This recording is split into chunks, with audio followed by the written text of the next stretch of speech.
हाय, आपके साथ मैं हूँ Surabhi Sharma. India TV YouTube channel subscribe करिए, बेल आइकन दबाएं। कोरोना पर स्वास्थ्य मंत्रालय का बड़ा बयान। पिछले 2 दिन में कोरोना के केस और मौत में कमी आई है। लॉकडाउन के बाद केस में गिरावट। 13 राज्यों में 1 लाख से ज्यादा कोरोना के एक्टिव केस। 17 राज्यों में 50,000 से कम active case. Maharashtra, UP, Delhi और राजस्थान में केस कम हुए। कर्नाटक, केरल, तमिलनाडु, बंगाल जैसे राज्यों में केस बढ़ रहे हैं। स्वास्थ्य मंत्रालय के मुताबिक पुणे, लखनऊ, वाराणसी और रायपुर जैसे जिलों में केस कम हो रहे हैं। पटना, पालघर, रांची और कानपुर में केस बढ़ रहे हैं। स्वास्थ्य मंत्रालय की अपील, मुंबई और पुणे के मैनेजमेंट का पालन पूरे देश में हो। मुंबई और पुणे में सही कोविड मैनेजमेंट किया गया है। आईसीएमआर का बयान, एक बार पॉजिटिव होने के बाद दोबारा टेस्ट की जरूरत नहीं। अस्पताल से डिस्चार्ज होने के समय भी टेस्ट की जरूरत नहीं। केंद्र सरकार ने राज्यों के साथ वैक्सीनेशन पर चर्चा की। 70% वैक्सीन दूसरी डोज लगाने में प्राथमिकता देने को कहा।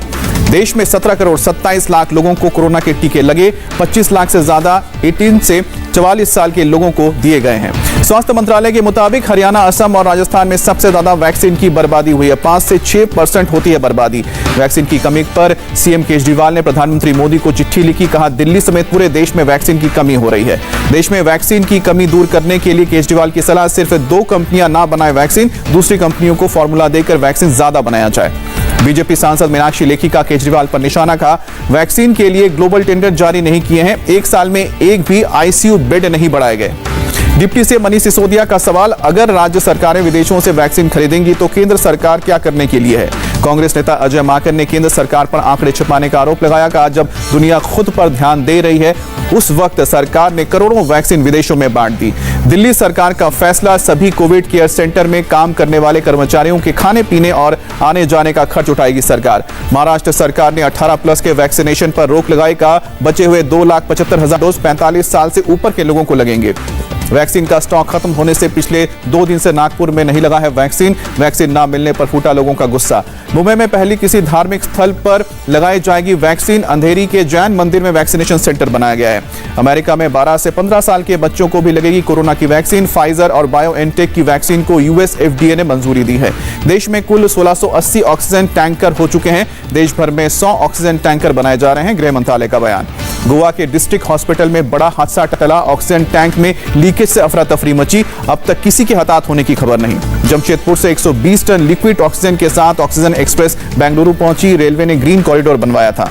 अंबाला पुलिस ने एक घर से 33 खाली ऑक्सीजन सिलेंडर बरामद किए हैं। एक व्यक्ति गिरफ्तार हुआ है। कोरोना के इलाज से जुड़े मेडिकल उपकरण और दवाओं की जमाखोरी के खिलाफ सख्त हरियाणा सरकार। अब तक 45 लोग गिरफ्तार हुए हैं। तिरुपति में हुए हादसे में मरने वाले कोरोना मरीजों के परिजनों को 10 लाख की मदद का ऐलान। ऑक्सीजन की कमी की वजह से 11 लोगों की जान गई थी। बीजेपी अध्यक्ष जेपी नड्डा ने सोनिया गांधी को लिखी 4 पन्नों की चिट्ठी। कहा, कांग्रेस के रवैये से दुखी लेकिन निराश नहीं। कांग्रेस के कुछ लोग शानदार काम कर रहे हैं। नड्डा ने कहा, पीएम सभी मुख्यमंत्रियों के साथ मिलकर काम कर रहे हैं। कांग्रेस के सीएम फैला रहे हैं भ्रम।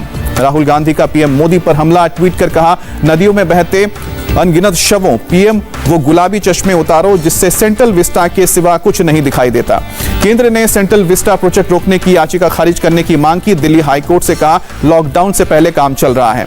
बिहार के बक्सर में गंगा नदी में शव मिलने का मामला। डीएम ने कहा, 4 से 5 दिन पुराने शव है, सम्मान पूर्वक करेंगे अंतिम संस्कार। जन अधिकार पार्टी के अध्यक्ष पप्पू यादव गिरफ्तार। लॉकडाउन के नियम तोड़ने के आरोप में पटना पुलिस ने गिरफ्तार किया। बिना परमिट की गाड़ी से घूमने का आरोप भी। देश में 24 घंटे में कोरोना से करीब 3,30,000 नए केस सामने आए। 3,876 मरीजों की मौत। 3.5 लाख से ज्यादा लोग रिकवर भी हुए।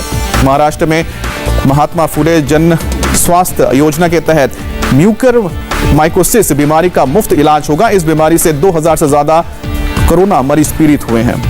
दिल्ली में पिछले 24 घंटे में कोरोना के 12,481 नए मामले सामने आए हैं। 347 लोगों की मौत हुई है। दिल्ली में पिछले कुछ दिनों में पॉजिटिविटी रेट 36% से घटकर 19% हुए। स्वास्थ्य मंत्री जतेंद्र जैन ने बयान दिया है। यूपी में 24 घंटे में 20,463 लोग कोरोना से संक्रमित हुए हैं। 306 लोगों की जान गई है। यूपी की पुलिस लाइंस में 2365 बेड का इंतजाम किया गया है। 1891 कोरोना पॉजिटिव पुलिसकर्मियों का इलाज होगा। संगरूर के तकीपुर गांव में एक हफ्ते में एक ही परिवार के 4 लोगों की कोरोना से मौत हुई है। डॉक्टर्स की टीम सैंपलिंग और वैक्सीनेशन में जुटी है।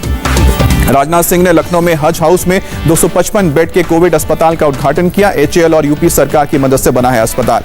हरियाणा के फरीदाबाद में आर्मी ने नया कोविड अस्पताल बनाया है। 100 बेड्स की व्यवस्था की गई है। दिल्ली के पंजाबी बाग में कोरोना के इलाज से जुड़ी दवाइयों की ब्लैक मार्केटिंग का भंडाफोड़, एक शख्स गिरफ्तार हुआ है। गोवा में फैल रहे कोरोना को रोकने के लिए गुजरात सरकार ने गोवा गांव में अभियान शुरू किया है। घर घर मरीजों की पहचान, प्राइमरी स्कूलों में कोविड केयर सेंटर्स बनाए गए हैं। बेंगलुरु में सीएम येदियुरप्पा ने कोविड वॉर रूम का दौरा किया। कहा, राज्य में कोरोना के केस बढ़ रहे हैं। जम्मू कश्मीर में कोरोना से मरने वालों के परिजनों को आर्थिक मदद करेगी सरकार। मजदूरों और पालकीवाला और पिट्ठूवाला को 1,000 रुपए की मदद दी जाएगी।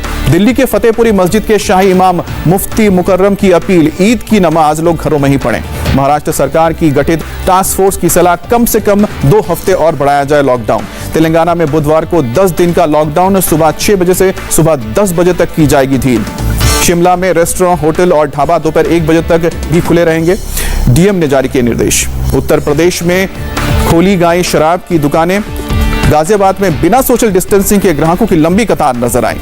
मुंबई के पास उल्लासनगर में शटर बंद करके साड़ी की दुकान चल रही थी। पुलिस ने शटर खुलवाया, 2 दर्जन लोग निकले। हाय, आई एम सुरभि शर्मा। खबरों से अपडेट रहने के लिए India TV YouTube channel subscribe करिए, साथ में बेल आइकन जरूर दबाएं। जुड़े रहें इंडिया टीवी के साथ।